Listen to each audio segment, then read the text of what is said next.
France Maghreb 2. Le grand forum sur France Maghreb 2 en mode complètement à la ramasse aujourd'hui. Salut Stem. Salut Christophe, ça va? Ouais, salut, ça va? Ça va. On finit le ramadan sur les rotules, je te le dis. On rampe, hein. On rampe. C'est ça. La chaleur de ouf. Ah, c'est ça. La soif. La soif, surtout. C'est ça la soif. C'est là où on se rend compte que l'eau, c'est vital. Bah, c'est ça. Moi, je vais me marier avec de l'eau, c'est bon. Ça va se finir comme ça. Ah oui. Écoute, ça va être un bon mariage, au moins, t'es sûr de pas être trompé. Bah, ouais, quoique. Merci d'être avec nous en direct avec un programme très chargé aujourd'hui. Je vous dis que ça. À 18h, nous recevrons un monsieur qui se propose qui a fait une étude en fait sur les nouveaux imams pour les nouveaux imams des temps modernes. En fait, il a fait une étude sur ce que serait un bon imam des temps modernes, des temps futurs. On verra cela avec lui tout à l'heure. C'est à l'issue d'une étude. Nous serons en direct aussi avec Youssef Banderbal du CBSP, puisque nous avons démarré depuis cet après-midi 15h notre radioton pendant 3 jours sur France Maghreb 2. Les auditeurs auditrices sont appelés à faire preuve de générosité pour aider les Palestiniens, que ce soit de Gaza, de Cisjordanie, mais aussi pour ce qui est des réfugiés au Liban et aussi en Turquie. Eh bien, on compte sur vous avec le numéro de téléphone 01 48 48 85 85. On fera le point sur ce radioton en cours et ce jusque samedi soir. Vous avez peut-être entendu parler de cette affaire des bergers du côté de Perpignan. Eh bien, cette affaire n'est toujours pas terminée.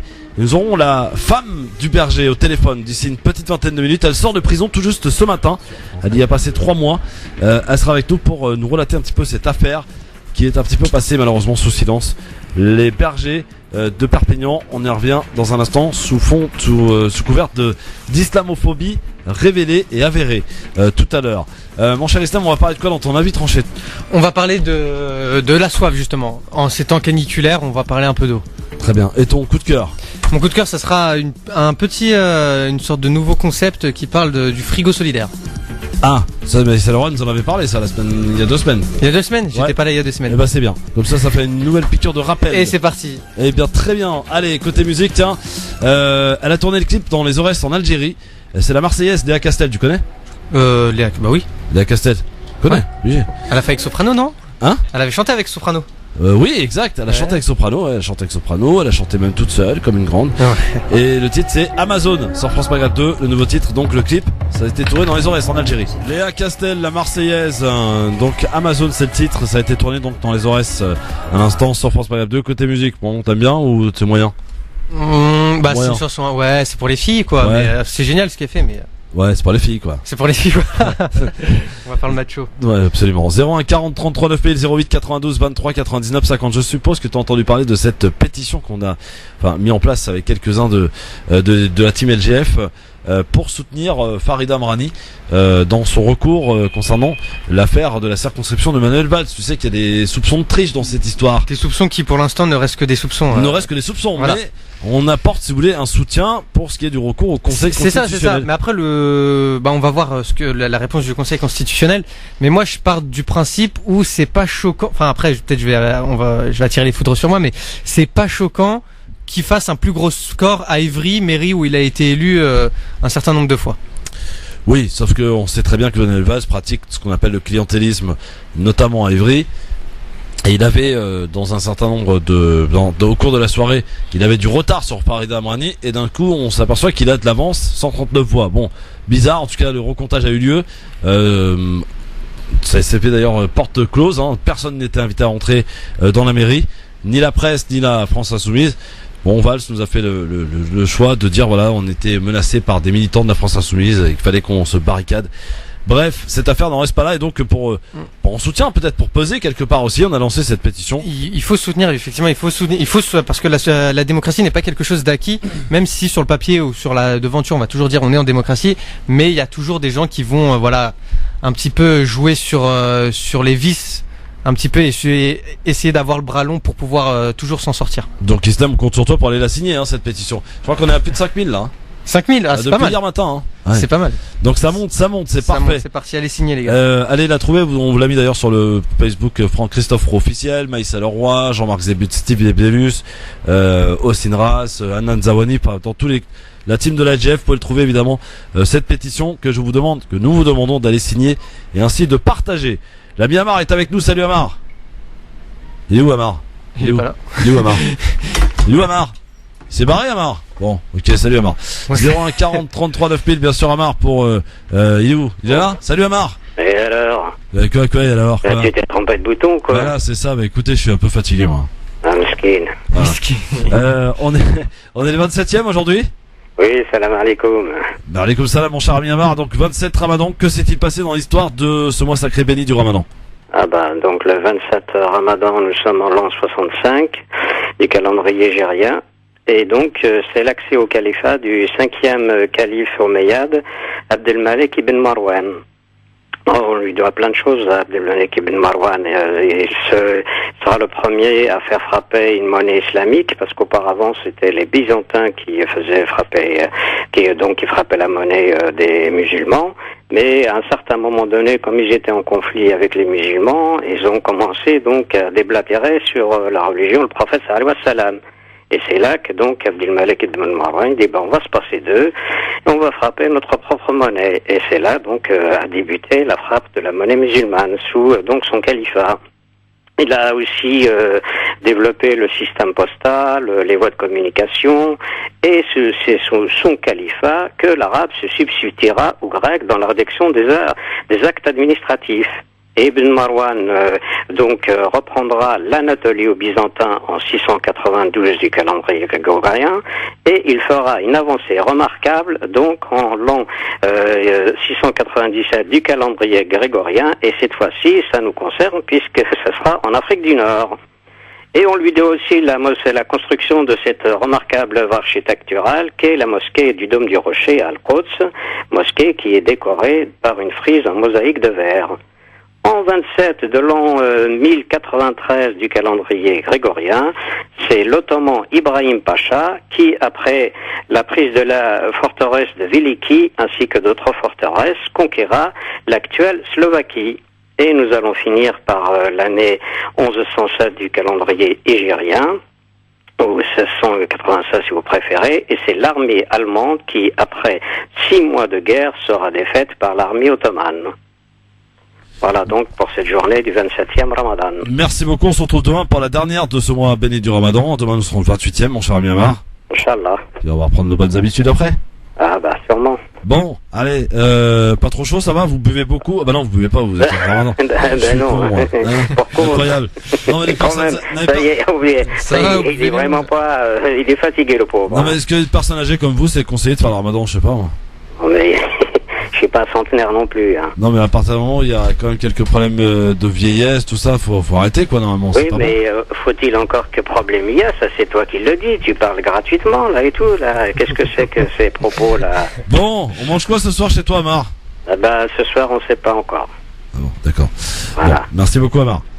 Et à demain, Inch'Allah. À demain pour la dernière, évidemment. Au revoir, Amar. Voilà. Merci Amar. Et pour Ramadan, Sarah Tolok.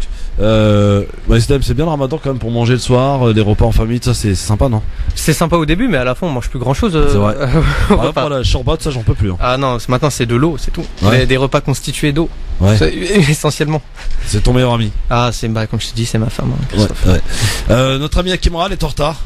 Ah. Qu'est-ce qu'on peut faire pour sévir une bonne fois pour toutes? Je sais même pas. De toute manière, même si on sévit avec lui, il sera toujours en retard. Donc de toute manière, là, il m'écoute à mon avis, je pense. Oui. Non, je sais pas ce qu'on peut faire pour Hakim. T'as une idée? Bah, dites-nous, amis auditeurs, 01 40 33 9000, si vous voulez qu'on punisse Hakim Rahal de son retard permanent. Vous nous appelez maintenant 01 40 33 9000.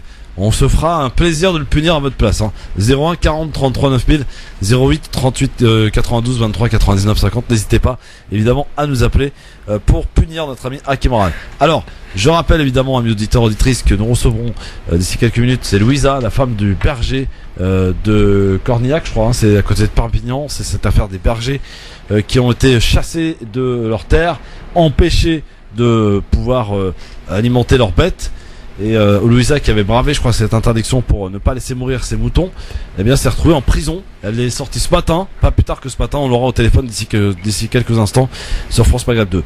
À 18h, un nouveau point sur le CBSP, le radioton en cours avec France Maghreb 2 et le CBSP pour aider les Palestiniens en Gaza, qui, vous le savez d'ailleurs, l'électricité a été réduite de 3/4 d'heure par jour. Vous savez qu'à Gaza, ils ont que 2 heures d'électricité par jour. C'est ce que leur offre Israël. Sympa, hein, 2 heures en pleine chaleur.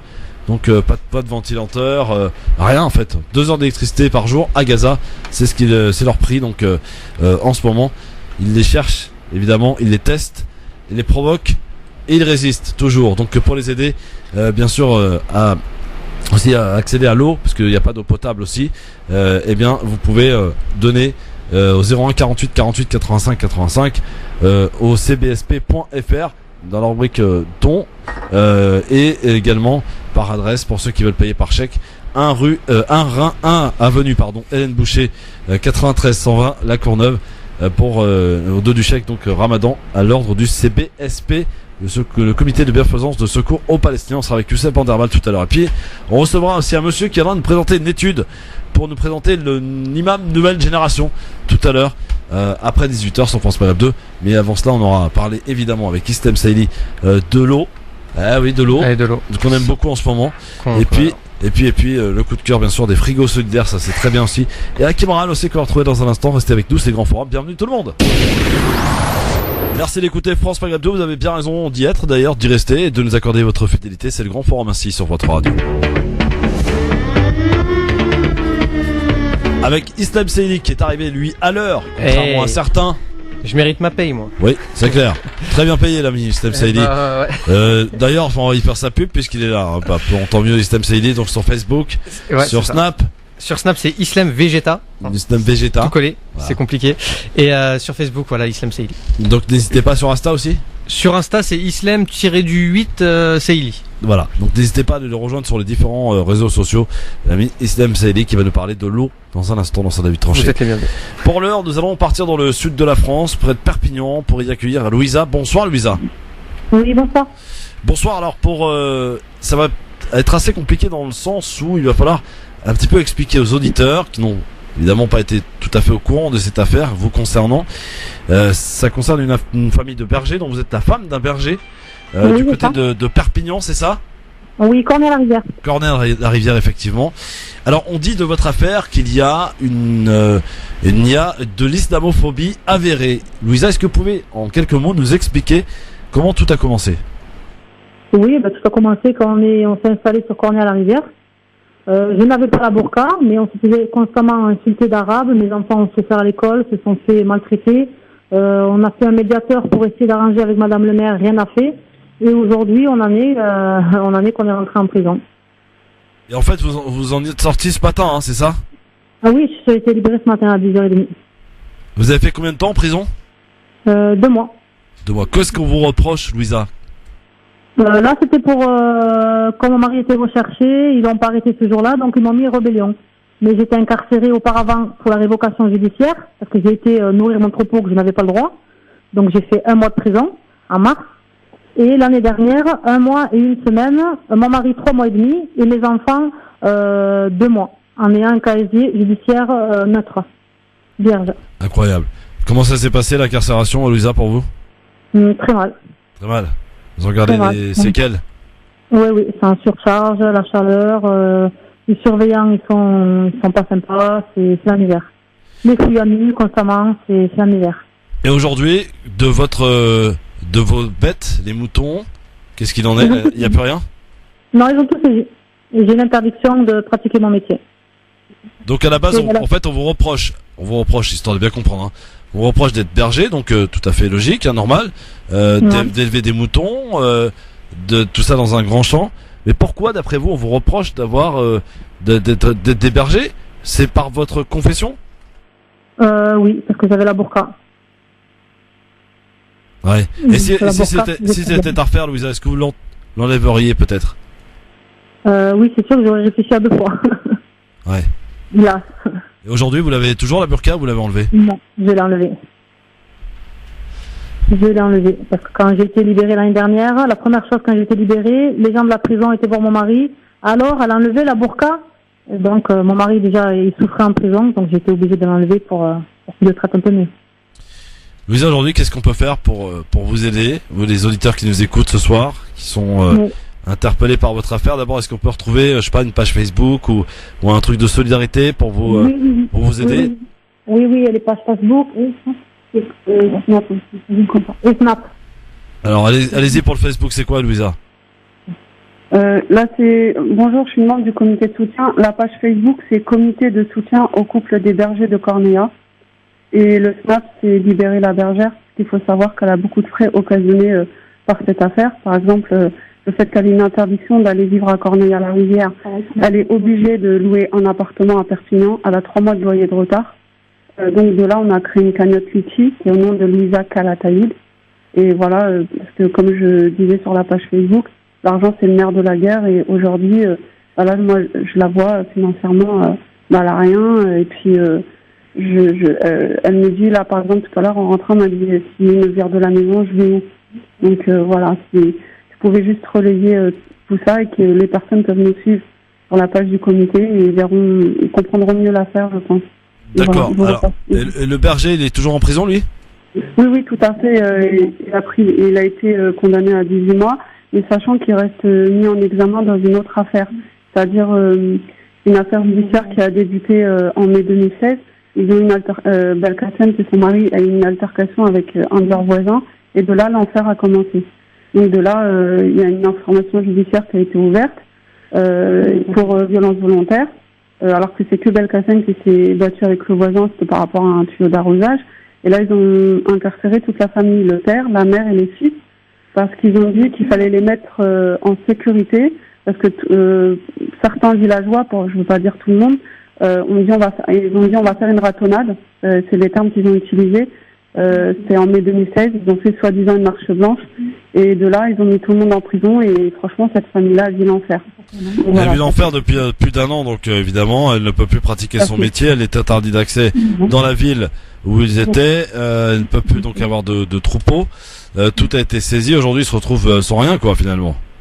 Oui, voilà, alors que moi, ce qui m'a choqué, c'est que d'ailleurs, c'est de là que je me suis intéressée à cette affaire, parce qu'avant ça, tout le monde dans Perpignan nous disait de pas s'y intéresser, parce que c'est vrai que la burqa a fait peur, vous voyez. Et je me suis intéressée de certains membres du comité quand Louisa a été réincarcérée en mars parce qu'elle trouvait personne pour sortir son troupeau de brebis. De là, on a commencé à y aller, on s'est improvisé entre guillemets berger, on a quand même sorti les troupeaux. On les a prêtres ils étaient bien, franchement. Et de là, pendant que Louisa était en prison, ils ont refait passer au tribunal pour maltraitance sur animaux. Ils leur reprochent que pendant qu'ils étaient en prison, soi-disant, le troupeau était en train de mourir. Alors que si vous allez sur la page du comité, nous avons fait des vidéos où vous voyez bien que le troupeau est sorti. Et là, franchement, judiciairement, ils les ont tués. Et il y a quelques jours, ils les ont condamnés à 5 ans d'interdiction d'exploiter. De travailler, quoi. 5 ans d'interdiction de travailler. Ouais. Et alors qu'ils ont tout là-bas, ils ont leur maison, leur terrain, ceux qui ont tout construit là-bas. Je veux dire, moi j'y étais, j'ai bien vu, les chiens, ils n'étaient pas du tout maltraités ou qu'est-ce. De toute façon, les vidéos le prouvent. Et malgré ça, et pour vous dire, même pour leur audience, ils ont accepté personne. On rentre dans la salle du tribunal. Et je pense qu'ils savaient. Et voilà, maintenant, aujourd'hui, nous, c'est ce que j'ai expliqué à Lisa. Je lui dis, nous, c'est bien beau de faire une page du comité, ce qu'on veut, mais c'est financièrement. Je lui dis, financièrement, il faut qu'on nous aide à ce que cette affaire-là soit relayée au niveau des médias, parce que c'est vraiment une injustice. Alors on va rappeler peut-être le compte du Facebook et puis le Instagram, le Snap, etc. Alors le Facebook, c'est quoi, vous m'avez dit? Comité de soutien au couple des bergers de Corneilla. Corneilla, d'accord. Voilà. Et sur Snap? Libérer la bergère. Libérer la bergère. Très bien. Voilà, alors, si vous permettez, on prendra des nouvelles assez régulièrement donc de cette affaire, puisque quand on décide nous de parler d'une affaire, on aime bien la suivre. Je vous avoue, pour être très honnête, que j'avais été contacté par le CRI au départ et que j'avais eu effectivement un responsable du CRI sur Perpignan qui avait fait une interview là-dessus. Je l'avais pas trouvé très explicite sur cette affaire. Visiblement, je constate que le CRI ne fait plus partie du comité de soutien de cette affaire. Bon. Voilà. Non, je vous le confirme, ils sont plus du tout partie de cette affaire. D'ailleurs, sur la page du comité, moi-même, je commente parce que je les connais même personnellement. Je ne fais pas partie de la CRI, mais je les connais. Je commente bien qu'ils ne sont plus du tout avec nous dans le monde ils ont laissé tomber le visa, ce sont ces mots. Parce que moi, j'y suis arrivée que mi-mars, donc je peux pas vous dire ce qui s'est passé avant, j'en sais rien. Mais moi, je peux vous le confirmer qu'ils ne font pas partie du comité. Et pour la suite des choses, il faut savoir que pour moi, c'est important de vous le préciser. Ils ont eu une confrontation il n'y a pas longtemps avec leurs soi-disant victimes, qui restent toujours mis en examen dans cette affaire-là. Les enfants plus Louisa. et que Louisa, même en prison, elle a été extraite de sa cellule à plusieurs reprises on leur remet des délits en plus, ils veulent les détruire. C'est pour ça que on vous fait un appel à l'aide, même au niveau des membres du comité, on est très peu, et voilà, moi je trouve ça bien que vous allez encore appeler Louisa pour savoir où ça en est. Il n'y a aucune association qui est avec nous à l'heure où je vous parle. Est-ce qu'on peut éventuellement parler un petit peu à Louisa rapidement pour qu'elle puisse dire un petit mot aux auditeurs? Oui. Merci en tout cas madame pour avoir relayé en tout cas cette affaire très très compliquée. Louisa, juste pour finir, on prendra d'abord, je disais de temps en temps de vos nouvelles. Bon courage d'abord, je suppose que 2 mois en prison ça n'a pas dû être facile. Que autant d'injustice en un temps record, c'est pas facile non plus à encaisser. Qu'est-ce que vous pouvez dire aux auditeurs? Vous êtes encore debout, vous tenez bon Louisa?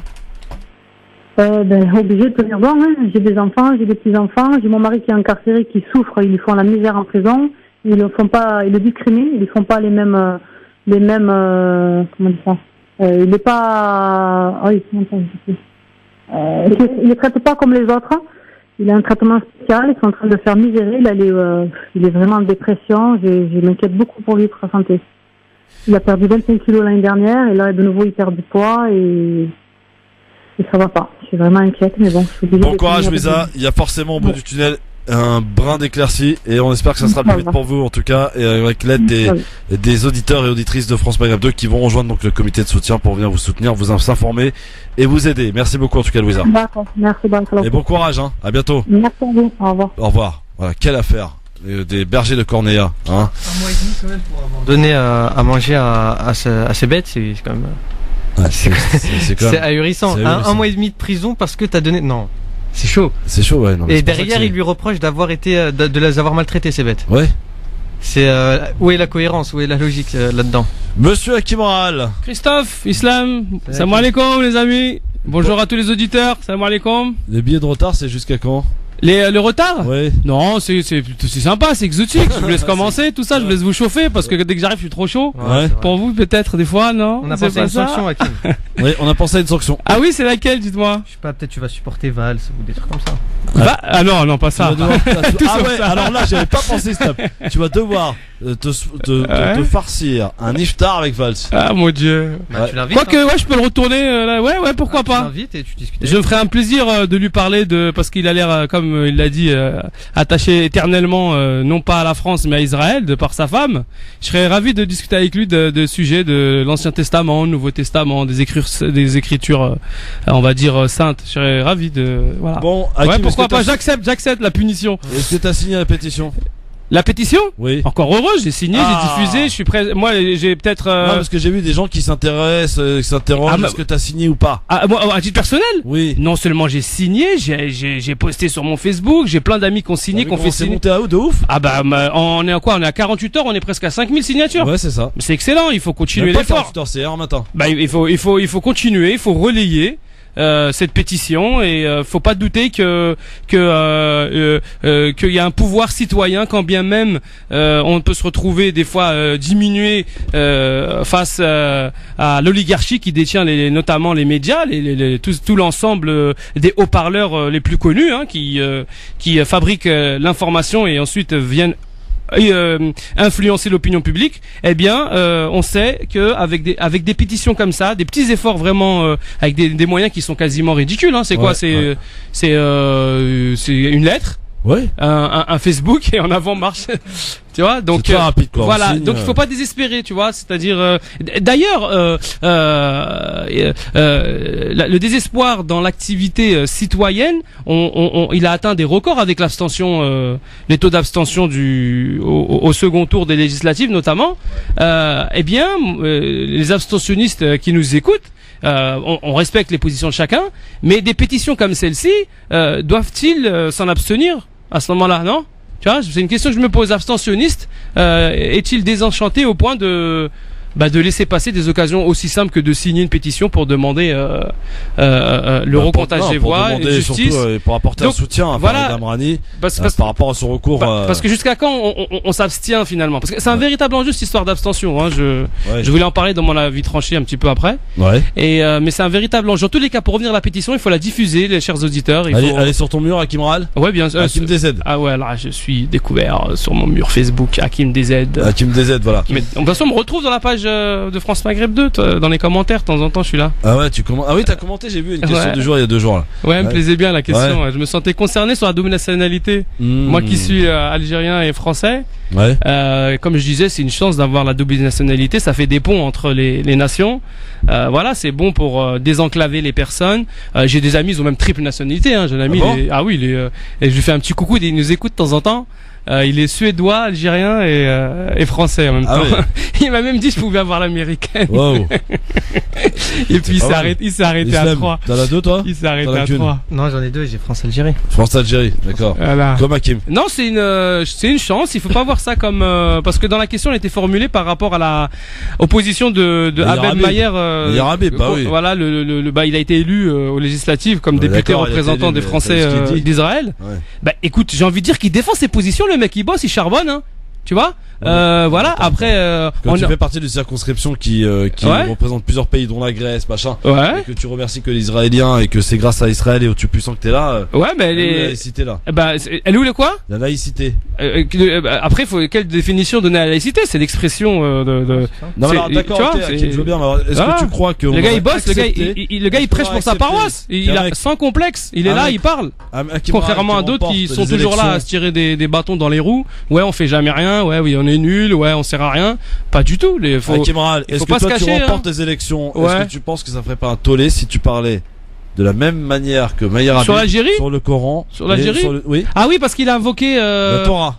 Il a invoqué les pouvoirs de bénédiction de la Torah, oui. des rabbins, c'est pas fini, et de Israël. Voilà. Alors c'est ce que je disais un peu plus tôt quand je parlais de la punition que vous voulez m'infliger avec Val, c'est que la discussion au sujet des textes sacrés, c'est quelque chose qui m'intéresse vachement et que je trouve vachement pertinent. Au moins le meilleur Habib, on partage pas du tout, mais alors là, ces idées hégémonistes et colonisatrices du peuple palestinien, mais au moins ça permet d'évoquer les textes saints et de parler de religion un peu, parce qu'à chaque fois on veut occulter Dieu sous prétexte de laïcité. Alors que là, est-ce que il y a les médias, ils sont levés contre la sortie de Meyer Habib? Pas du tout. On est d'accord. Pas du tout. Alors voilà, faut arrêter d'être complexé par ces choix religieux, éthiques, philosophiques. Et voilà. Donc le gars il l'affiche. Moi je trouve que il fait son job quelque part. Allez, il est là pour ça. Hein. Islam, tu l'as vu Meyer Habib? Oui, c'est un comique, hein. Bah, enfin c'est un comique, non, il est pas comique, il est sérieux le type. Hein. Ouais, non, mais il utilise des mots qui sont très forts. Hein. Ah oui. Voilà, donc la double nationalité, pour revenir à la question sur laquelle j'ai intervenu, tu as fait référence à ça sur la double nationalité. La double nationalité c'est une chance. Le problème avec Meyer Habib, c'est que c'est utilisé de manière injuste avec des visées impérialistes et colonialistes. C'est-à-dire que c'est en fait il joue de double jeu. Ouais. Tu vois, et il le déclare, hein, il le déclare. Ah, il le déclare. Allez, zapping tout de suite. Avant de passer à vos avis tranchés et de recevoir notre invité qui va nous présenter une étude là, je t'ai envoyé d'ailleurs Kim, j'espère que t'as lu. L'étude d'un monsieur qu'on reçoit tout à l'heure, d'un imam, de tout ce qui est prescrit pour les imams, de futurs imams. Les futurs imams. Ah, ouais. Ah non, j'ai pas lu cette étude, Christophe. Non, je t'ai envoyé le truc pour te préparer. Ah non, je l'ai pas lu. Ah là, je l'ai pas lu, non. J'ai pas fait attention. Les mecs qui travaillent, qui bossent pas. Hein. J'ai pas fait gaffe. Pour le journaliste politique Jean-Michel Apathy, pour ceux qui disent je suis socialiste, eh bien, ils ne savent plus rien. C'est ce qu'il a dit, écoutez. La sève du Parti socialiste, son oxygène, c'est qu'il représentait dans le spectre culturel et politique français la social-démocratie. Et ça, quand ils ont laissé partir Emmanuel Macron, ils ont laissé partir la social-démocratie. Et la social-démocratie, elle s'est juste déplacée. Le courant social-démocrate, c'est Emmanuel Macron. Donc le PS vit toujours, il s'appelle autrement, il s'appelle La République en marche. C'est un PS qui est débarrassé de ses gauchistes, parce que la force de François Mitterrand, ça avait été de parvenir à faire cohabiter tout le monde. Donc c'est de la social-démocratie pure. Donc la République en marche est sans doute un courant de pensée, sauf si Emmanuel Macron fait beaucoup de bêtises, ce qui est possible, et sans doute un courant de pensée qui va vivre longtemps à cet endroit-là. Et puis de l'autre côté, il y a Mélenchon, et le Parti socialiste au milieu, il ne sert plus à rien. Donc il est mort, et ceux qui disent « je suis socialiste », eh bien, ils ne servent plus à rien. Ceux qui disent je suis socialiste ne servent plus à rien selon Jean-Michel Apathy. Ah bah depuis tant que j'ai dit au micro, les socialopithèques sont foutus et que on avait un certain, je sais pas, il y a un gars dans la radio là, il s'appelle Jean, je sais pas quelque chose là. Jean-Marc Zébélus. Ah ouais, ouais, ça doit être ça. Ouais. Il à défendre le socialisme à tout va pour rien. La preuve, les socialistes eux-mêmes ils se descendent. Et les chiffres ils l'ont bien démontré. Quand on voit, on va rappeler ça encore, 6% de Benoît Hamon présidentiel et plus de 20% pour Macron, c'est très. Et alors que la droite, elle est restée unie et fidèle à son candidat, à sa famille politique à 20%, on comprend que les socialistes, ils existent plus, ils sont réincarnés dans le mouvement En Marche d'Emmanuel Macron. Alors et de l'autre côté, comme il le dit Monsieur Apathy, et de l'autre côté on a Jean-Luc Mélenchon avec la France Insoumise qui comment dirais-je, qui finit d'éclater le socialisme et en proposant une politique de gauche et la vraie politique de gauche. Islam, tu partages l'avis d'Hakim? Alors dans le socialisme il reste qui aujourd'hui? Il reste, je suis 100% d'accord avec Hakim. Une fois n'est pas coutume. Ah ouais. Non. Le socialiste, il reste qui? Alors, cherchons les rescapés du socialisme. Il reste qui? Il y en a dans les élections législatives, ils sont une trentaine? 33, je crois. Voilà, donc ils sont 33. Et après, la logique par laquelle ils ont été élus dans leur circonscription, c'est pas dû à leur famille politique, mais c'est plus dû à leur position au sein des villes dans lesquelles ils ont candidaté. Voilà. Donc c'est pas le parti qui a fait gagner les 30 socialistes. Ça c'est sûr. Tu vois? Alors, voilà. On enchaîne en tout cas dans ce zapping, messieurs dames. Nomination du nouveau gouvernement Philippe II. Initialement, on avait parlé de simple remaniement, dans un premier temps technique. Finalement, avec le départ de poids lourd du gouvernement, il a fallu faire des changements de plus grande ampleur. Il y avait le départ annoncé de Richard Ferrand, l'ex-filtré à l'Assemblée nationale, où il pourrait prendre la présidence du groupe de la majorité présidentielle. La ministre de la Défense, Sylvie Goulard, suivie de Marielle de Sarnez. De la Défense ou des armées? Oui. C'est des armées. Ouais, c'est plus la Défense. Oui, c'est pardon. Des armées, oui, pardon. Voilà. Il est énervé Hakim, hein. Non, faut pas faire d'erreur. C'est pas de l'énervement. Tous les trois annonçaient leur départ du gouvernement. François Bayrou, désormais ex-ministre de la Justice, chargé jusque-là de porter le projet de loi sur la moralisation de la vie politique. Le premier chantier du quinquennat. François Bayrou a également président du MoDem, un parti qui fait l'objet, vous le savez, d'une enquête préliminaire après de soupçons d'emploi fictif de ses assistants parlementaires à Bruxelles. Il se dit victime d'une campagne visant à le déstabiliser. C'est ce qu'il a dit hier, écoutez. Nous n'avons jamais eu d'emploi fictif. Toutes celles et tous ceux qui ont travaillé au MoDem avaient contrat de travail et fiche de paie, et cela sera aisé à prouver. Et je veux dire que j'ai, pour le prouver, une absolue confiance dans la justice. Mais je n'ai aucun doute que, bien que mon nom n'ait jamais été cité dans cette enquête, et pour cause, je n'ai aucun doute que j'étais de ces dénonciations la véritable cible, dans le but de décrédibiliser la parole du ministre qui devait porter cette loi. Il y a en effet un certain nombre de forces et de puissances pour qui la moralisation de la vie publique serait un obstacle à leur influence et à leur lobby.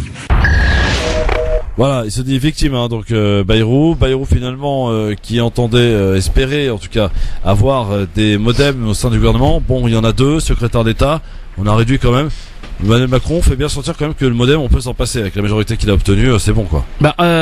Franchement, en voyant ça comme un spectateur et eux les artistes sur l'estrade et sur la scène de ce grand théâtre, on va dire, du jeu de la démocratie, on se dit que il s'est fait avoir Bayrou parce qu'au début il a rallié et il s'est fait jeter. Aussi, Bayrou. Non mais attends, il a rallié il a pas attendu d'être candidat quoi. Il a dit je rejoins Emmanuel Macron. Je me rappelle c'était vers la deuxième semaine, la fin de février. Ouais, c'était très tôt. Voilà, c'est vers le 20 ou le 18 parce qu'il disait qu'il allait annoncer ou pas sa candidature. Voilà, donc et là il se fait après l'alliance, il se fait jeter, voilà. En tout cas, il a déclaré qu'il ne souhaitait pas être le nouveau frondeur. Le Premier ministre Édouard Philippe a d'ailleurs pris soin de désamorcer toute polémique. Écoutez, le Premier ministre. Il a lui-même indiqué que le MoDem restait un des piliers de cette majorité, ce qui est vrai. L'ensemble des élus du MoDem, et ils sont nombreux, ont été élus dans ce mouvement extraordinaire de recomposition de la vie politique et avec l'envie de participer à la réalisation du programme qui a été défini par le président de la République. Et puis par ailleurs, Je pense que l'ensemble des parlementaires du MoDem s'inscrivent dans cette logique. Donc François Bayrou est et restera tel qu'il est, un homme au caractère entier, qui irrite parfois, qui séduit souvent, qui dit des choses qu'il faut écouter, qui sera, j'en suis sûr, un partenaire exigeant de la majorité, mais il a bien raison, ça ne me pose aucun problème, au contraire. Voilà, c'était donc le Premier ministre qui souhaitait rétablir une certaine vérité, en tout cas concernant cette affaire.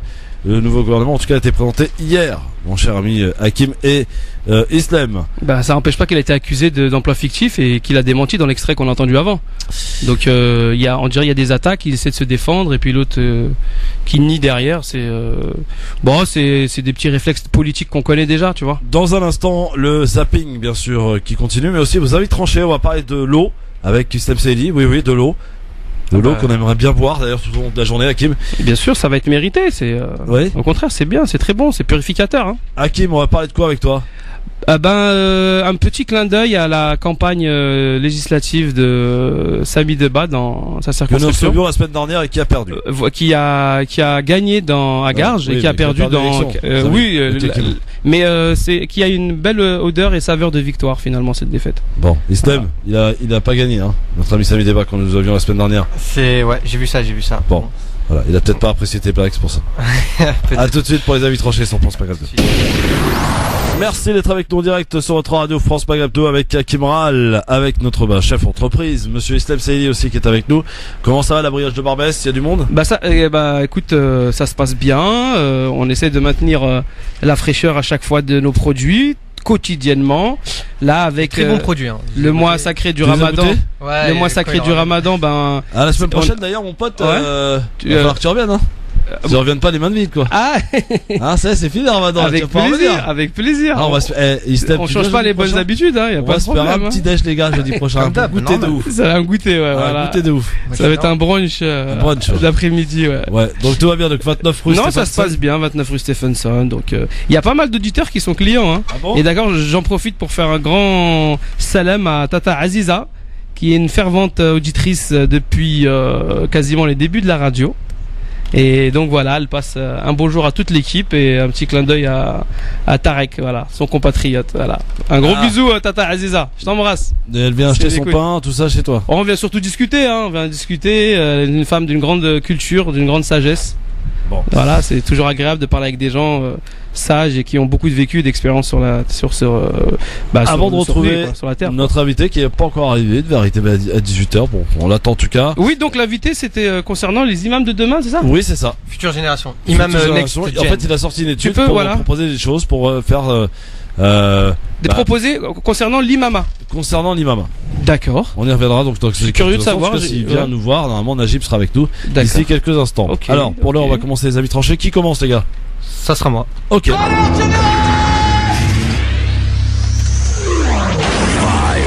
3, 2, 1, 0. Si l'on fait quoi que ce soit, c'est la mise à pied. Alors piétinez-moi, allez-y. Et on va parler avec Islam Saïdi de l'eau. De la soif. De la soif, exactement. Bonjour Christophe, bonjour Hakim, bonjour tout le monde. Alors aujourd'hui, chronique pas très rigolote, hein, on peut pas toujours dire des trucs rigolos. Je voudrais parler un petit peu de cette chaleur, hein. On est en train de subir une grosse canicule, 35 degrés aujourd'hui. Tout ce que savent faire les gens face à la canicule, c'est de se prendre en photo en mettant la température et en disant j'ai chaud, hein, comme si la météo allait dire excuse-moi, j'avais pas prévu ça, je vais lui lever le pied. Ça sert strictement à rien, mais on le fait tous, hein. Et moi, d'un titre personnel, je vais parler un petit peu de ma vie, je fais le Ramadan, hein, voilà, donc en même temps je m'appelle Islam, donc c'est un petit peu grillé.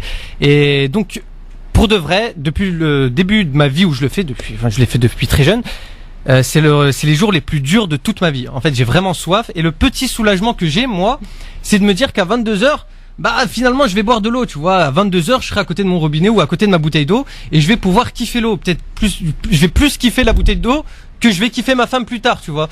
Et finalement, je me dis que à travers le monde, il y a d'autres gens qui font le Ramadan. Mais eux, ils se disent qu'à 22h, ils seraient pas sûrs de boire en fait finalement. Et il y a même des gens qui font pas le Ramadan à travers le monde et ils boivent moins que moi, alors que moi je fais le Ramadan. Et finalement, si ce Ramadan m'a appris quelque chose, je suis désolé, hein, je parle un petit peu de ma foi, c'est que finalement j'ai énormément de chance de vivre dans un pays qui malgré tout est un beau pays. On a la chance d'être ici. Et c'est pas une chance que je peux partager malheureusement avec d'autres gens qui souffrent. Et c'est pour ça avec Human Appeal, c'est une association caritative. On a eu l'idée de lancer un water challenge. En fait, on construit des puits en Afrique, au Moyen-Orient. Alors pourquoi il y a toujours des gens qui disent ouais, pourquoi vous investissez dans des puits, ça coûte cher, pourquoi on leur envoie pas des bouteilles d'eau? J'ai juste envie de répondre cette phrase. Si on donne un poisson à un homme, on va le nourrir pendant un jour. Si on lui apprend à pêcher, on va le nourrir toute sa vie. Et c'est exactement la même chose avec les puits. Si on lui donne une bouteille d'eau, ça va même pas lui tenir un jour parce que vu les températures qu'il a, ça va pas tenir longtemps. Par contre, si on lui donne un puits, il sera enfin indépendant. Et cette indépendance, il la mérite. C'est le ciment de la dignité humaine. Donc voilà, c'est pour ça que je vous invite à aller sur la page Human Appeal et de donner pour construire ces puits. Et c'est tout pour moi. Merci Stem. Bah écoute, vivement 22h ce soir pour que tu puisses boire alors. Vivement 22h pour que je puisse voir ma femme cristalline. Ouh, j'ai fait une pub. Pas le droit. Il s'est marié avec Cristalline. Avec elle, c'est un peu pareil. Non, c'est vrai qu'en ce moment on mange pas beaucoup le soir. Ah, on boit, c'est tout.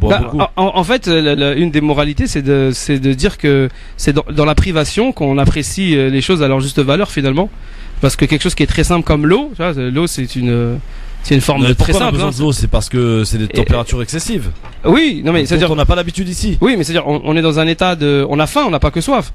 Ouais, j'ai plus soif que faim. Voilà. Donc mais on privilégie l'eau, quelque chose de très simple. Il n'y a pas besoin de transformation, d'élaboration spécifique pour de l'eau. Tu vois, c'est pas un plat, c'est pas. Et donc c'est quelque chose de très simple.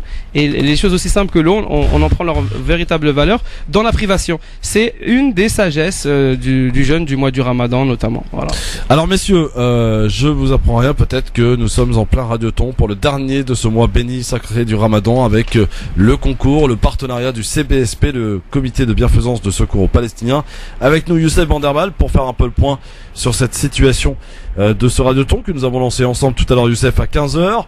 Pour aider, on disait, les Palestiniens, que ce soit dans la bande de Gaza, les Gazaouis qui sont privés d'électricité. Ils en ont que 2 heures par jour, hein, donc pour faire simple, ils sont quasiment privés d'électricité. Ils n'ont plus d'eau potable, bien sûr, donc vivent dans des conditions absolument déplorables. Les Palestiniens aussi en Cisjordanie, pour lesquels vous œuvrez, mais aussi au Liban pour les réfugiés, et les réfugiés aussi en Turquie. Youssef, est-ce que les gens ont été un peu généreux? Est-ce que le départ est un peu mou, ou est-ce que c'est parti sur les chapeaux de roue? Bon, déjà, rebonjour à tous les auditeurs et auditrices de Radio France Maghreb 2. La solidarité, elle sera toujours là. Déjà, le Ramadan touche à sa fin, malheureusement. C'est un mois de générosité, de partage, de fraternité. Nous le voyons nous-mêmes au jour le jour avec les dons qui nous parviennent de toute la France et même d'ailleurs. Donc, ce radioton permet justement à toute personne qui voulait, qui souhaitait aider, mais qui ne savait pas comment faire, de faire en sorte que ce mois ne parte pas sans qu'il fasse ce geste du cœur qui est justement d'aider, comme on peut, bien entendu, nos frères et nos sœurs en Palestine qui, à l'heure où je vous parle, vivent des difficultés, surtout durant ce mois de Ramadan. Ça a été rappelé au cours de l'émission, la chaleur, la soif, nous la connaissons. Nous allons bientôt ne plus la connaître au niveau du ftor, mais une fois encore, cette canicule, cette faim, cette soif nous permet de savoir ce que peut endurer un être humain, peu importe, pas obligé qu'il soit en Palestine, mais aux 4 coins du monde. Cette soif, cette faim nous permet de saisir ce que peut ressentir un être humain tel que nous, bien entendu. Et c'est à nous, une fois encore, d'être là. C'est vrai que on est très sollicité de par le monde, mais il ne faut jamais se lasser. Bien au contraire, c'est aider, c'est une preuve vivante d'humanité. Il faut continuer dans ce sens. Une fois encore, avec les moyens qu'on peut. Aucune somme n'est modeste, bien au contraire. C'est en agissant ensemble qu'on réussit à faire des choses sur le terrain concrètes. Pour le CBSP, ça fait plus de 27 ans que nous sommes sur le terrain. Et cette existence-là n'est possible que justement grâce à l'implication de tous, grâce aux efforts de chacun. Et pour en venir au Radioton, c'est vrai que ça a commencé aujourd'hui. Nous espérons que de plus en plus de personnes qui nous écoutent passeront aux actes, car cette solidarité doit être vraiment effective durant ce mois de Ramadan. Le CBSP, comme je vous l'ai dit, à 15h au niveau de l'émission Ensemble Solidaire, nous avons débloqué, engagé la somme de 700 000 euros uniquement pour la période Ramadan. Et c'est dire le poids de cette solidarité, que nous devons absolument faire en sorte qu'elle ne s'essouffle pas, qu'elle ne s'affaiblisse pas, bien au contraire. C'est question de vie. Lorsqu'on parle de l'eau à Gaza, comme ça, tout le monde doit le savoir et doit le savoir qu'à Gaza, l'eau est imbuvable en l'état. Il faut toujours la traiter. Nous avons des projets dans ce sens qui sont des stations de dessalement. Et une fois encore, ce mois-là, il n'y a pas d'indifférence, il n'y a pas d'oubli.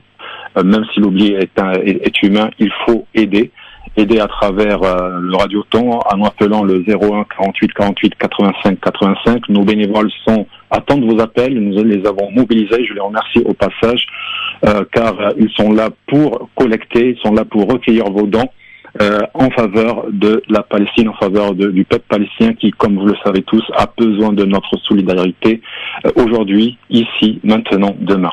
On n'oublie pas la zakat fête, alors il faut s'en acquitter rapidement là même. Oui, et bien justement, autant rappeler les projets que nous lançons spécifiques au Ramadan. On commence par la zakat fête qui est de 5 € par personne et qui nous permet d'aider des familles démunies au jour le jour. Ils reçoivent une aide financière de notre part qui leur permet justement de subvenir à leurs besoins au quotidien. Nous avons des projets qui concernent les familles, une fois encore, démunies, les plus durement touchées, car comme ça a été dit précédemment, la majeure partie de la population vit en dessous ou dépend plutôt de l'aide internationale, ce qui fait qu'elles sont vraiment dépendantes de notre générosité. Il ne faut vraiment pas oublier qu'en faisant un geste ici, c'est du bonheur là-bas. Il n'y a qu'à voir sur nos réseaux sociaux, nous avons mis des vidéos, des photos disponibles de notre action sur place. Donc c'est les colis alimentaires qui sont à 40 €. Un colis alimentaire comprend des denrées de première nécessité, du riz, de l'huile, de la farine, qui leur permet justement aux familles de vivre ce mois de Ramadan à l'abri du besoin. Vu que c'est les derniers jours du Ramadan, une grande action qui nous touche qui nous touche à cœur, qui nous tient à cœur, c'est les cadeaux de l'Aïd. Ces enfants qui n'ont vécu que l'horreur pour se rappeler de l'agression de 2014, qui n'ont vécu que la détresse, qui n'ont vécu que la souffrance depuis que le blocus leur est imposé. Ces enfants-là ont droit, comme les nôtres, à la joie, au bonheur, et c'est à nous qui savons leur souffrance, c'est à nous qui savons leur détresse d'être à leur côté ce jour-là. Et là, il y a une action à faire qui est de 20 €. 20 € permet, ce n'est rien en soi, mais elle permet de faire beaucoup de joie, d'illuminer les visages des enfants palestiniens, car avec 20 €, on peut offrir des cadeaux que sont des vêtements neufs ou bien des jouets. Je finirai avec l'aide aux familles qui sont vraiment dans la détresse. Beaucoup de familles en Palestine, à Gaza, vivent dans des conditions particulièrement difficiles au vu de tout ce qu'on a pu évoquer, le blocus, la pauvreté, mais aussi le chômage. Et là aussi, nous avons une action en leur direction qui est de 100 €. 100 € leur permet de vivre là aussi de façon basique. Ça ne va pas les faire vivre dans le luxe, ce n'est pas ce qu'ils demandent d'ailleurs. Ils veulent vivre justement avec des moyens, avec des conditions simples qui leur permettra d'acheter de la nourriture durant tout ce mois de Ramadan qui s'achève dans 2 jours. Ouais. C'est des actions qui sont à portée de tous et une fois encore, n'hésitez pas, aidez, ne laissons pas ce mois partir sans avoir fait une bonne action envers nos frères, nos sœurs qui attendent de nous cette action, car il faut se mettre à leur place. Lorsqu'on est à Gaza, on se dit que tout le monde nous a oubliés, c'est faux. Il faut leur faire comprendre qu'il y a des gens, des hommes, des femmes qui sont épris de justice, qui sont épris de valeurs, qui pensent à eux jour et nuit et qui le prouvent à travers des actions humanitaires concrètes que sont les dons au CBSP. Tout à fait. Merci beaucoup Youssef Banderbal du CBSP. On poursuit évidemment cette mobilisation sur Radioton pour le peuple palestinien tout au long de ces 3 jours, depuis cet après-midi 15h.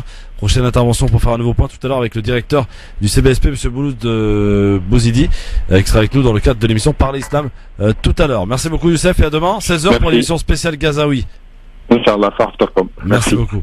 Voilà, alors nous étions avec Islam Seili pour son avis tranché. Nous allons passer avec Hakim Rahal tout de suite, mais nous allons saluer aussi notre invité Najib Lahlou. Bonsoir.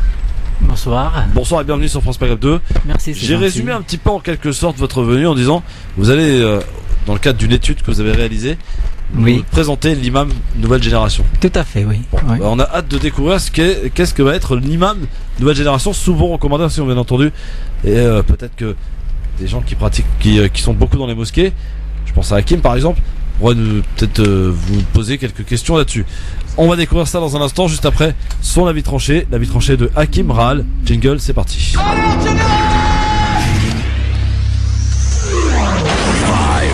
3, 2, 1, 0.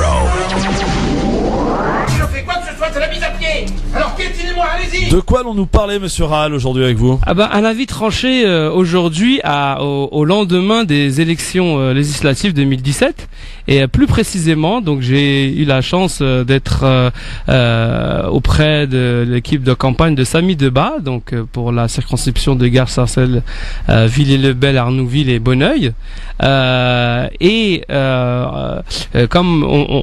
le résultat a fait que son adversaire socialiste et député sortant maire de Sarcelles, François Pupponi, a gagné, certes par 60%, et donc laissant 40% pour Samy Debat, mais c'est pas une victoire des plus glorieuses de la part de Pupponi face à Samy Debat. Bien au contraire, avec un taux d'abstentionnisme qui arrive à 70, qui est plus de 70% dans la circonscription, avec et en face d'un candidat donc indépendant de tout parti politique, un candidat qu'il lui-même Pupponi a essayé de décrier et de stigmatiser comme étant on va dire même anti-républicain. Eh bien, Pupponi n'a pas gagné finalement avec des 80% ou 70%. Non, c'est juste 60%. Et Pupponi a même perdu. Et donc, elle a perdu certes, mais c'est surtout Samy Debat qui a gagné à Gare Sarcelles. Et le chiffre, il est quand même colossal. Je dirais même qu'il est historique. Une victoire à 57% pour Samy Debat au second tour des élections législatives dans la ville de Garges-les-Gonesse. Et ça, c'est une victoire tout à fait remarquable qui présage un avenir non seulement dans la ville de Garges d'un point de vue pour Samy Debat et ses équipes et les gens qui sont autour de lui, mais aussi un espoir pour tous les candidats français indépendants des partis politiques traditionnels, sur l'ensemble du territoire français. Et mon avis tranché et tranchant, c'est de dire que les prochaines élections législatives, je dirais même, on va voir des surprises sur les élections prochaines municipales, mais les élections prochaines législatives, à l'Assemblée nationale, et là j'ai hâte de voir ça, eh bien on va voir beaucoup de candidats indépendants des partis politiques. Surtout des candidats issus des quartiers populaires, des candidats issus de la colonisation française, des candidats qui se revendiquent pleinement français. Et donc, à partir du moment où ces candidats qui gagneront dans leur circonscription, qui gagneront dans leur ville de manière la plus indépendante qu'ils soient, et ces mêmes candidats qui seraient français issus de la colonisation, ça sera. Mais quelle preuve supplémentaire de la complète compatibilité, harmonie de l'islamité des Français de confession musulmane avec la conscience républicaine. Donc quand on entend des journaux, des coupures de presse, des pseudo-intellos, des pseudo-politiciens dire que l'islam est incompatible avec la République française ou que la République française ne saurait admettre la pensée islamique, c'est faux. C'est faux. Les musulmans, ce sont des Français avant tout, d'accord, qui participent à la vie citoyenne, pas seulement culturelle, artistique, économique, mais là, cette fois-ci, ça va être politique. Et mon avis tranché, encore une fois, je le répète, c'est que les prochaines élections législatives, voire même municipales, verront l'élection et la victoire des Français, des candidats indépendants. Voilà. Islam, tu partages ou pas ? Je partage dans le sens où oui, c'est vrai que maintenant il y a je dirais même aux prochaines élections présidentielles, on verra beaucoup de peut-être des présidentielles, c'est un peu c'est grand compliqué. Parce que l'architecture démographique et électorale au niveau local, c'est pas pareil que français, qu'au niveau national. Tu prends, voilà, c'est par rapport au nombre de votants qui partagent le projet politique de tel ou tel candidat. Donc voilà. Maintenant, les chiffres le prouvent. C'est à Garges-les-Gonesse, il a gagné. À Garges-les-Gonesse, Samy Debat a fait 57%. Tu vois, il a fait à peu près 2700 voix. Et contre un adversaire qui en a fait moins de 2100. Voilà. Donc c'est un chiffre qui est important. C'est, tu vois, c'est significatif sur les prochaines municipales, effectivement. Les prochaines. En même temps, c'est l'enfant de la ville, hein. Comment? C'est l'enfant de la ville. Ah oui, non, mais c'est de je parlais. C'est des candidats indépendants qui sont issus de la ville, qui ont tissé des liens depuis, qui sont nés même dans la ville, qui ont grandi dans la ville, qui sont allés à l'école. Ça l'empêchera pas d'aller plus haut sommet de l'État, même, je dirais, parce que regarde, mine de rien, Valls c'est un enfant d'Ivry. Il a fini Premier ministre, tu vois. Alors pourquoi pas Samy Debat? Non, Valls c'est un enfant d'Ivry qui a fini être un enfant d'Israël. Il a dit lui-même, ça n'a rien à voir.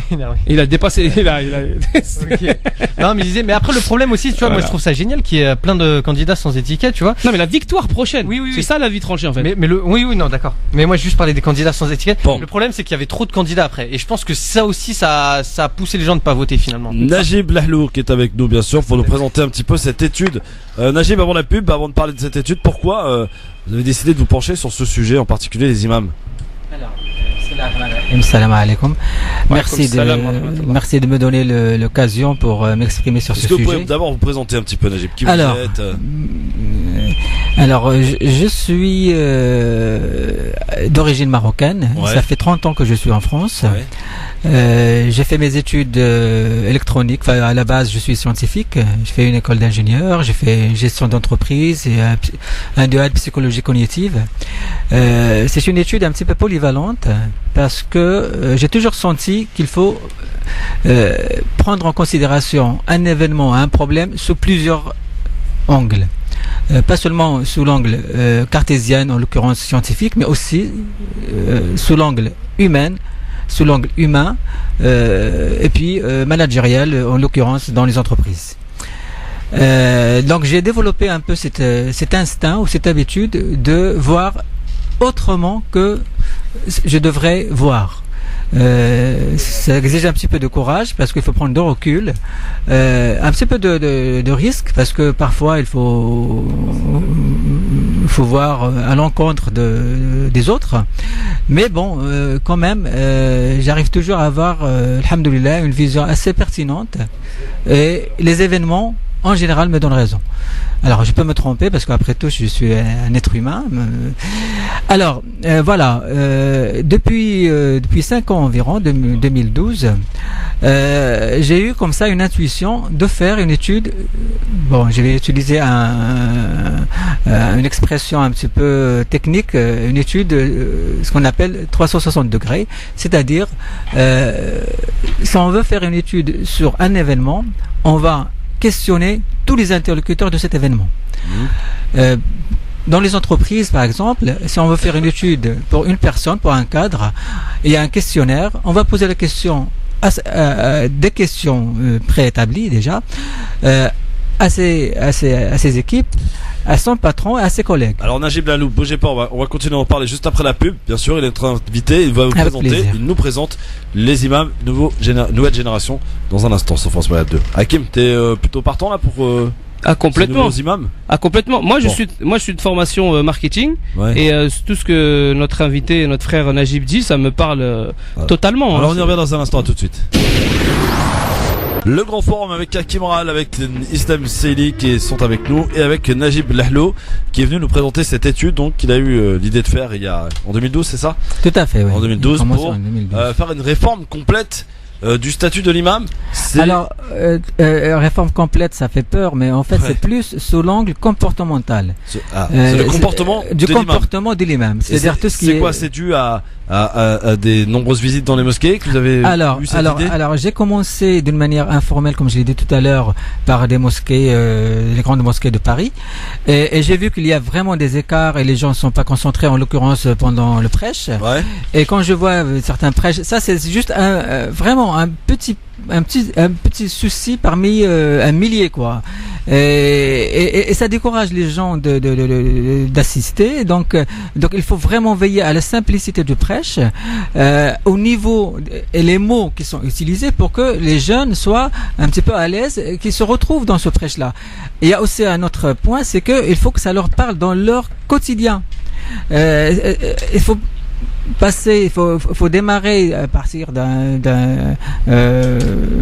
thème, d'un verset, puis après il faut le traduire au quotidien. Quel est l'impact de ce verset dans l'application quotidienne? Et malheureusement, c'est pas toujours souligné ce passage-là. Alors, qu'est-ce qu'on peut retrouver, pour faire clair pour les auditeurs qui nous écoutent et d'ailleurs qui ont eu peut-être à fréquenter les mosquées, notamment pour la nuit de l'Aïd Qadr cette nuit, qui ont eu aussi à le fréquenter régulièrement pour la prière de Jumu'ah le vendredi.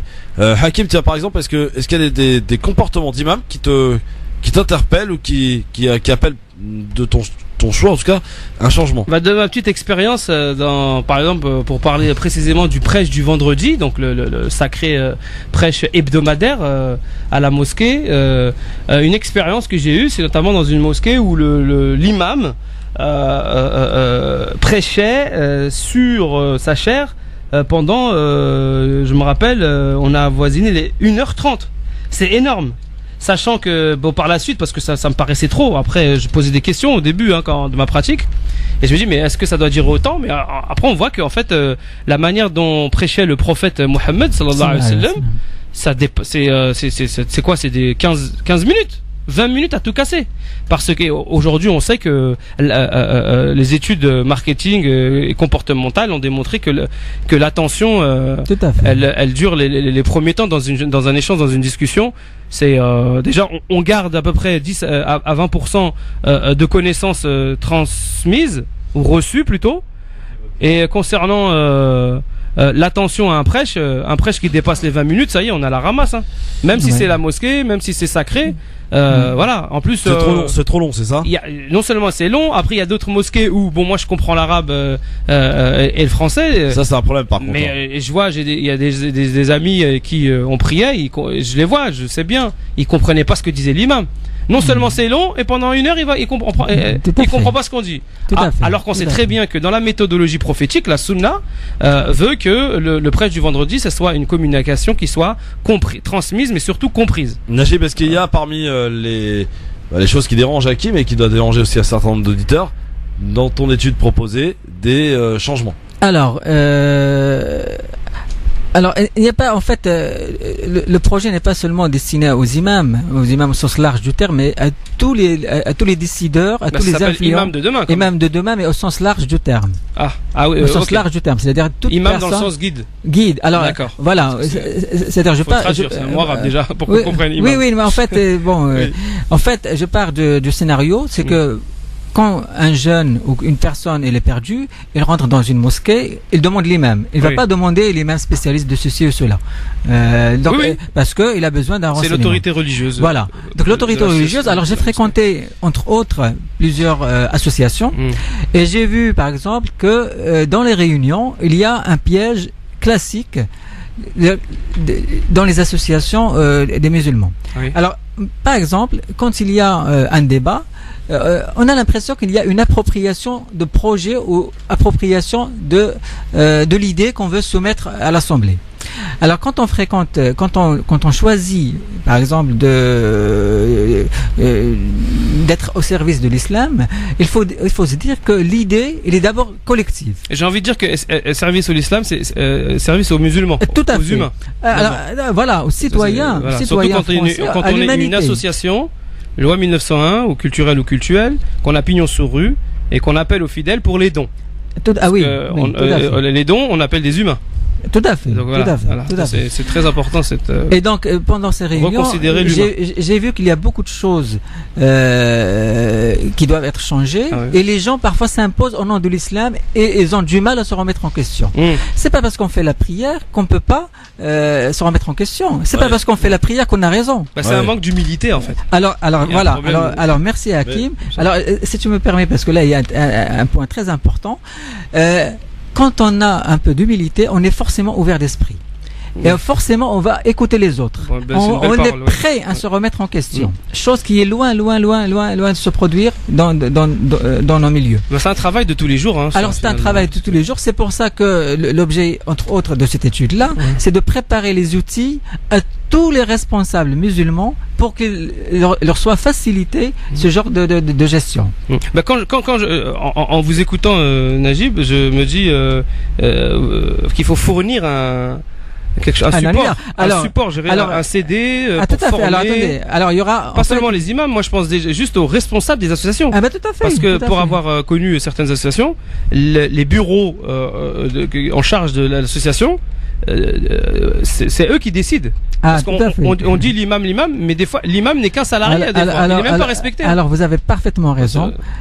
Les présidents, les trésoriers, les secrétaires, on connaît leur manigance. Vous avez parfaitement raison parce que lorsque j'en parle à des associations, les imams sont toujours d'accord avec moi. Et il y a même des imams qui souffrent, si vous voulez savoir. Alors justement, il y avait un qui dit moi je peux rien faire, je suis dépassé.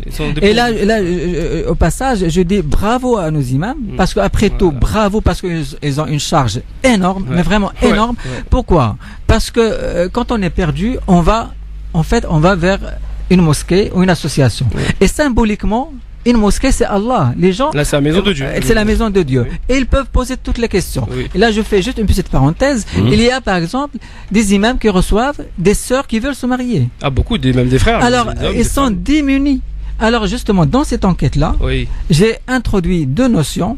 C'est que comment faire face, ou bien comment trouver des outils souples, attrayants, et fiable et crédible, parce que malheureusement il y a beaucoup de profits autour de ça sans trop de résultats. Comment fournir des outils aux imams pour remédier à ce problème-là. Ça, c'est le premier, c'est-à-dire, en l'occurrence, la place de la femme. La place de la femme dans le milieu religieux, mais aussi la place de la femme en tant que citoyenne, en tant que femme au foyer. Femme musulmane. Ouais, femme au foyer aussi. Ouais. Voilà, tout à fait. Et deuxième point auquel j'accentue cette étude-là, c'est les rapports intergénérationnels. C'est-à-dire, je cherche la réponse à la question comment capitaliser l'expérience des seniors vers les jeunes. La transmission aussi. Transmission de la sagesse. Donc alors pour résumer, il y a 3 axes. C'est l'imama, c'est la manière de. Alors l'imama c'est la principale. Vous avez évoqué aussi la femme musulmane. Tout à fait. Et le 3e point. C'est les rapports intergénérationnels. Donc c'est ces 3 points qui sont évoqués dans votre étude. Alors 2 questions courtes s'il te plaît Najib par rapport à cette étude. D'abord on peut retrouver où cette étude sur quel site? Est-ce qu'elle est finie? Alors non, elle n'est pas finie. Elle est loin de finir. Elle est en cours. Pour le moment, parce que j'ai sous-estimé après le travail est énorme. Quand j'ai fait 5 ans, j'ai dit alors pour le moment, alhamdoulilah, je suis arrivé à plusieurs centaines de propositions. Alors concernant la transmission des résultats, ça va être sous forme de 2 livres. Un livre pour la communauté, c'est-à-dire ça sera l'occasion de revenir ici. Inch'Allah, pour soi-disant laver notre linge sale entre nous. Et un livre pour l'opinion publique pour dire qu'il y a une communauté qui investit, qui pense pour les futures générations, qui est une vision assez mûre, une vision assez lointaine. Alors je termine juste par un point très important, c'est que concrètement l'étude, c'est une enquête de terrain. Je demande aux gens comment ils voient l'imam de demain. Alors il y a 200 personnes. 80 personnes. Alors, de toute façon, la synthèse de l'étude, elle est dans imamdedemain.fr. Il y a 200 personnes à questionner en live, c'est-à-dire avec des rendez-vous. Chaque rendez-vous dure 1 heure, 1 heure et demie, 2 heures. Alors, il y a 80 personnes, 120 personnes qui comprend toutes les sensibilités musulmanes ici en France, mais aussi la communauté juive et la communauté chrétienne, mais aussi l'opinion publique, parce qu'on a toujours besoin d'un regard extérieur. C'est avec ça que j'ai commencé mon étude, mon intervention tout à l'heure. Il faut avoir un regard extérieur qui peut déranger parfois, mais qui est salutaire. On a besoin de se remettre en question. On a besoin des autres. Alors tout le monde n'est pas méchant, tout le monde ne veut pas du mal, loin de là. J'ai discuté avec des gens de l'administration française et tout le monde est de bonne foi pour que l'islam et les musulmans, les citoyens musulmans, trouvent une place harmonieuse dans le paysage socio-culturel. Le temps passe très vite. J'ai 2-3 petites questions à te poser. Il faut que tu fasses court. Par contre, est-ce que comment est accueillie cette étude par les imams que tu as pu rencontrer d'abord? Alors les imams, ils sont très preneurs. Ouais. Ils sont très preneurs, même si Dieu sait, parfois je leur dis des choses pas trop gentilles. Mais ils sont, parce que ils savent qu'il y a une solution après. Alors il y a un point, une particularité de cette étude-là, c'est qu'il ne s'agit pas de pointer les problèmes. Il faut aussi leur proposer les solutions. D'accord. Voilà. Est-ce qu'il y a réellement, comme le dit certaines presses dans ce pays, un problème des imams formés à l'étranger?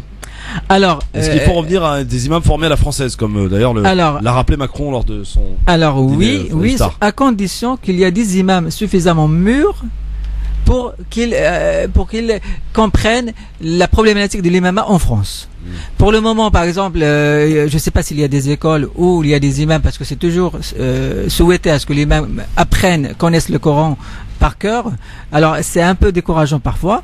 Alors moi, le résultat vers lequel je pense que je vais y arriver, c'est que c'est un imam collégial. Chacun a sa spécialité. D'accord. Voilà. Et troisième question, c'est une question qui m'a été posée par un auditeur. Est-ce que vous trouvez justifié, normal, comme on a pu le voir, notamment lors des échéances électorales, que les imams se prononcent, donnent leur avis sur un choix à faire concernant une élection? Est-ce que c'est leur rôle? Non, normalement non. Normalement non. En tout cas, officiellement non. Pour comment ça? Pourquoi normalement non Alors parce qu'en fait. Quelle norme dit ça? Alors ça c'est mon avis. Ah, d'accord. Ça c'est mon avis. Alors une petite parenthèse, je suis pas un imam, c'est seulement quelqu'un qui a fait une étude analytique sur la problématique des imams ici en France. Non mais le rapport avec la politique, en fait, c'est la question de. Alors ça dépend. Alors s'il faut la politique politicienne au sens, je dirais. Non mais donner des consignes de vote, par exemple. Il y en a qui le font. Hein. Oui, il y en a. C'est pour ça que je pose la question. C'est pour ça que il y en a qui, ça se fait très régulièrement. Il y en a qui l'ont fait. Ou bien qui appellent à voter. Déjà. Appel à voter, c'est extrêmement important parce que il s'agit juste de participer à la vie civile de la cité. C'est autre chose. Là, on parle bien de consignes bien précises de vote. Après, faut voir comment c'est argumenté. Alors, en fait, c'est une question assez vague. Mais c'est parce qu'elle est vague, elle est limitante. Il y a politique, il y a politique. Najib, il n'y a pas de vague. Oui ou non, c'est par exemple pour des élections présidentielles. Est-ce qu'il peut dire voter pour ce candidat? Alors, s'il y a des candidats où il s'avère qu'ils portent atteinte à l'islam et aux musulmans, c'est évident qu'il faut se prononcer. Pourtant, on a des témoignages. Et je vais pas aller plus loin que la ville de Sarcelles, dont le maire était Pupponi, où il y a des mosquées qui distribuent des prospectus pour lui à la sortie. Alors que c'est Pupponi qui va, c'est lui ça s'appelle qui va le clientélisme, ça. Non mais il stigmatise. Donc alors, qu'en est-il du niveau de ces imams-là, tu vois? C'est-à-dire ils donnent le bâton pour se frapper, ils encouragent. Donc on se dit s'ils font ça, c'est parce qu'il y a un intérêt peut-être derrière. C'est-à-dire, voilà, c'est scandaleux. Effectivement, il y a un risque de glissement des imams vers la politique. Et les histoires, on les connaît. Là, j'ai donné des villes, des noms, c'est véridique. Je l'accorde, je te l'accorde, mais seulement il y a un risque de glissement des imams vers la politique politicienne et ça va un petit peu rabaisser leur niveau, le niveau qu'on attend d'eux et le rôle qu'on attend d'eux. Il y a l'imam qui est très médiatisé comme l'imam de Drancy. Chalgoumi, enfin c'est même pas l'imam. Non mais c'est l'étiquette qu'il a. Ouais. Il a jamais guidé la prière. C'est vrai qu'il prépare une marche. Ouais, comme moi aussi j'ai guidé la prière dans les mosquées. Il prépare une marche. Il prépare une marche des musulmans avec Marie Calter. Oui, s'il veut. Mais le fait d'avoir, parce que c'est Jacques Attali qui appelle dans des vidéos très clairement à ce que la communauté juive finance comme ça, cache, et ça tout le monde sait, finance les imams. Après on retrouve des gens qui sont imams comme l'imam de Drancy. Il y a des imams intègres. C'est-à-dire qu'ils représentent les musulmans de Drancy, mais plus que ça, invités sur les platons des JT. C'est-à-dire qu'ils représentent les musulmans et les imams de France. D'ailleurs, il y a même une association qui s'appelle, vous qui faites une étude sur les imams de demain, il y a même l'association des imams, le conseil des imams de France. Oui, est-ce que vous l'avez rencontré, Chalgoumi? Voilà, c'est un personnage important. Alors, attendez, Chalgoumi, je le connais. Toute proportion gardée. Je l'ai vu plusieurs fois. Alors, je vais rien dire d'ailleurs sur Chalgoumi, mais seulement je dis une seule chose. Oui. Quand j'ai fait une étude sur la psychologie cognitive, j'étais frappé par la citation d'un chercheur américain qui était basé ici à Neuilly en France, qui disait, et ça c'est sans aucune insinuation vers quiconque, qui disait prêtez oreille à vos ennemis, ça les rend fous. C'est-à-dire, même s'il y a des gens. C'est pas de la citation directe, pardon, mais non. C'est-à-dire, même s'il y a des gens qui sont. Non, c'est-à-dire, quand il y a des gens c'est-à-dire vous n'êtes pas d'accord, vous n'êtes pas sur la même longueur d'onde, il faut au moins les écouter. Ouais, d'accord, on est d'accord, on a compris. Être d'accord, pas Mais de d'accord. toute façon, en plus là, on a cité le cas de l'imam de Drancy, il se descend lui-même. Ouais, Tu vois, il se tire lui-même dès quand il parle de moment, tu vois. Bon, on va passer au coup de cœur pour finir. Najib Lahlou, en tout cas, tu seras bienvenu pour revenir nous parler de cette étude Avec qui plaisir. sera en cours. C'est très intéressant, très pertinent. Absolument. Il y a besoin de la Alors- science du management. Alors exactement, Dans la gestion Management des et associations. coaching. Alors je termine par une Voilà. seule chose. Oui, Évidemment, comme on est en période de Ramadan, Oui. l'étude il m'a ruiné un petit peu parce qu'au début, comme je l'ai sous-estimé, Ah, j'ai mais mis un des- petit peu Ah, de t'es mes venu poches. chercher du pognon. Alors, On oui, encourage parce que un peu de pognon, ça fait pas de mal. Alors, C'est le nerf de la guerre, finalement. oui, parce que bon, il faut le dire, parce qu'il y a des déplacements. Attendez, parce qu'il y a des déplacements, Bien par sûr, exemple, bien vers sûr. Marseille. Non, mais une étude, ça coûte, les amis, hein. Lui, il a du fric, Attention. ça va le voir, il va te donner du Non, fric. non. lui. Alors, Mais il y a un point Christophe, très arrête important. de dire n'importe quoi. Christophe, Non, je dis pas Christophe, n'importe quoi. Il a fait une étude Christophe. indépendante. Oui. Il a une indépendante. démarche Alors scientifique. justement, vraiment une démarche scientifique, même s'il y a des gens. Najib, il qui vous faut des financent- sponsors. Il faut des Alors, sponsors. même Parce s'il y a que des appelé gens comme qui ça, financent on cette vous connaît étude-là. pas. Alors, je termine par une seule chose. Oui, Même vas-y, s'il y a vas-y. des gens qui financent cette étude-là, Dieu sait, en toute âme et conscience, Oui. le résultat sera indépendant. Indépendant. Ça, vous le Et de garantissez. toute façon, en toute âme et conscience. D'accord. Parce que Najib, seulement, comment je on fait préviens les gens, si jamais Ah, vous ils avez le veulent mérite de le dire participer, déjà. Comment on si fait, jamais il y a- Najib il y a des gens qui veulent Faut qu'on aille vite, participer, là. il ne faut Comment on pas fait qu'ils croient que je vais Alors, les défendre. les auditeurs qui sont intéressés Comment on de fait pour vous donner aider du pognon financièrement. Alors, il y a deux choses. Il y a le site imamdedemain.fr, D'accord, ouais. il y a la rubrique faire des dons, et il y a une application qui est D'accord. gérée par une entreprise qui est garantie par la banque centrale. s'appelle L'application. Non, c'est marqué. Il y a juste 3 cases, 5 euros, 10 euros, 20 euros. Les gens cliquent et se laissent D'accord. conduire. Islam de Sinon, il y demain. a mon adresse, il y a le site, et il y a le numéro de compte. Et merci pour votre générosité. Imam Merci. de demain, c'est ça le site. Hein. Ça s'appelle imamdedemain.fr. Il est Très en bien. français et en anglais. Bon Merci, courage. bon courage. Alors, elle est très sobre, attention. C'est Ouais, pas ouais. quelque chose olé, Bon mais courage. avec les moyens du bord. Reste- en Merci tout cas, pour tout il faut le monde. mettre le train en marche, Najib. À très, très Merci bientôt. bien, À très, merci très bien. bientôt. Vous êtes très gentil. Merci bien. À bientôt. Bon, salam. reste avec nous. Salam. On fait l'émission dans quelques petites minutes. Et on va terminer même avec les coups de cœur sur France Maghreb 2. C'est parti pour le coup de cœur. Hop, jingle. France Maghreb 2. Le coup de cœur. Alors, le coup de cœur qui va commencer. Tiens, notre ami Hakim Ral. Oui, alors le coup de cœur, c'est le discours de remerciement de Sami Deba au soir des résultats du second tour des législatives. Voilà, donc c'est pour moi, encore les auditeurs, à mon avis, un discours historique par rapport à un résultat historique. Voilà. Attendez, parce que je suis pas Le prêt. résultat je pense du seul candidat indépendant qui arrive au second tour. Eh T'as bien, eu on va un vrai coup écouter- de cœur pour ça. On va écouter donc ce discours. C'était dimanche soir. C'était Écoutez. dernièrement. Oui. Bonsoir à tous. Mes premiers mots sont pour vous ce soir. Vous qui avez porté cette campagne du premier jusqu'au dernier jour. Vous, mes proches et ma famille, qui avez cru en moi. Vous qui m'avez donné le courage et la force dont j'avais besoin pour aller au bout de cette élection. Vous, les bénévoles, vous, les militants, vous, les anonymes, vous, les fonctionnaires de terrain, vous, mes voisins et mes copains d'enfance, vous, mes amis d'hier et d'aujourd'hui, vous, aux 4 coins de la France, pour qui notre candidature à Sibérie et moi a incarné le signe qu'autre chose était possible, pour qui l'autonomie et l'indépendance de nos quartiers veut dire quelque chose, pour qui la dignité, l'intégrité et le respect de chacun sont des valeurs et non des slogans vides de sens. C'est pour vous toutes et tous, que j'ai ma pensée la plus émue ce soir. Merci de votre confiance, merci de votre vote, merci de vos mots de soutien et de vos marques d'affection. Vous nous avez honorés comme nous aimerions vous le rendre à chacun de nos actes et de nos discours. Ce soir, les urnes ont parlé et c'est François Pupponi qui a été élu pour notre circonscription. Mais notre score est le signe manifeste que quelque chose d'important s'est passé. Sans les moindres moyens, sans grosse somme d'argent, sans l'appui d'un appareil politique puissant, nous avons envoyé à l'ensemble de notre pays un signal, celui que nos quartiers populaires sont dignes, libres et indépendants. Ils peuvent s'exprimer en leur nom propre sans que leurs paroles ne soient plus jamais confisquées. De la même manière que nous avons été intègres tout au long de la campagne, nous le serons aussi face aux résultats. Il est important de reconnaître l'issue de ce scrutin et dès à présent se tourner vers l'avenir. Il appartient à chacun, au niveau local, de prendre la mesure de ses responsabilités, de ses actes, de ses discours et de son vote. Si nous voulons que notre pays change pour le mieux, il faut tirer les leçons de ces élections et se mobiliser avec encore plus d'élan et de détermination. Prenons ce chemin ensemble, je vous y invite. Rassemblons-nous pour l'avenir de notre circonscription et de notre pays. En avant pour l'avenir. Merci à toutes et à tous. Voilà, Samy Débat, donc discours...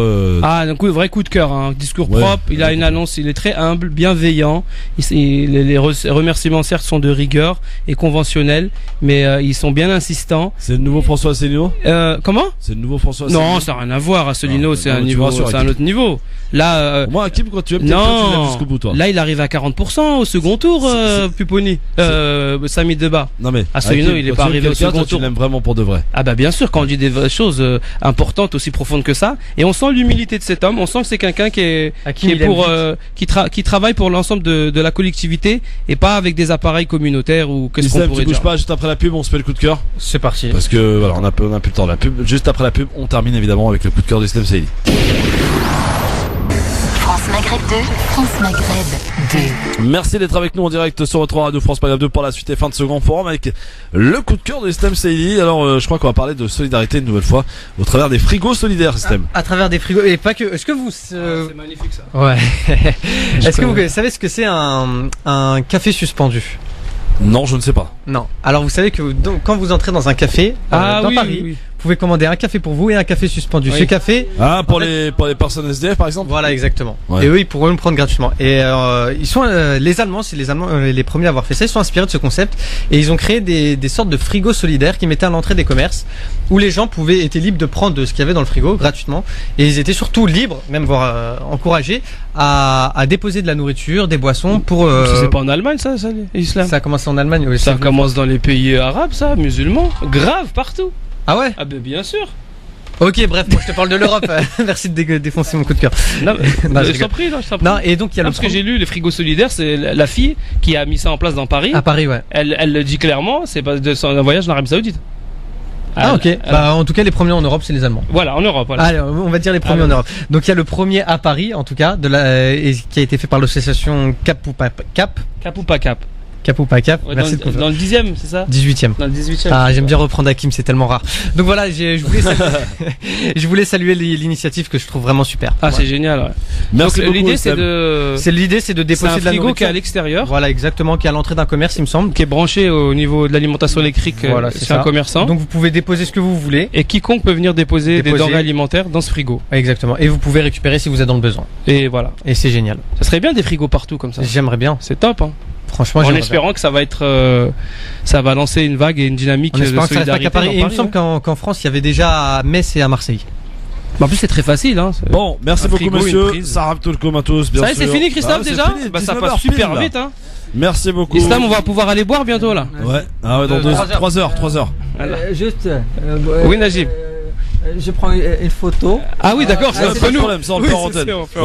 Merci Islam. Merci beaucoup Islam. Merci Hakim, à la semaine prochaine. Hakim, la semaine prochaine, tu ramènes des croissants, mon pote, hein. Bah écoutez, normalement, avec un grand plaisir, comme d'hab, hein. Parce qu'on sera peu en mode Ramadan, je te rappelle quand même. Bah ça dépend parce qu'il y a les 6 jours. Il y a les 6 jours. Ouais, non, mais tu vas pas faire les 6 jours le jour du jeudi. Ça dépend, je vais réfléchir, hein. Peut-être je vais les faire. Moi je vais les faire, mais après je vous ramènerai des croissants pour vous. Voilà. Il y a pas de problème, les amis. Merci d'écouter France Maghreb 2. Merci, ça Salut Hakim, salut Islam.